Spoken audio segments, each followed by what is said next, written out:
चांडलेल्या शूरवीरांना अंगा खांद्यावर अभिमानाने मिरवणाऱ्या सह्याद्रीच्या पर्वतरांगा, रांगांमध्ये राहणारा रांगडा गडी म्हणजे घाटी, आणि त्याला त्याच्याच राज्याच्या राजधानीत तुम्ही राहू देणार नाही.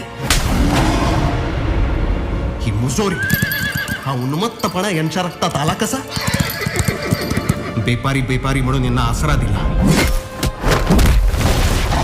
यांच्या कारखान्यात कामगार म्हणून स्वतःचं रक्त सांडलं, यांच्या पेड्यांवर काळ्यांवर माथाडी म्हणून राब राबला.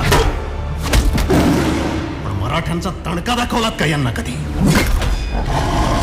105 हुतात्म्यांचं बलिदान डोक्यात खिळे ठोकून बसवा, आणि हा जो भगवा झेंडा आहे ना, हा हातात नका मिरव, इथे ठेवा, इथे तुमच्या मनात, तुमच्या रक्तातून धमण्यातून व्हायला पाहिजे हा भगवा रंग.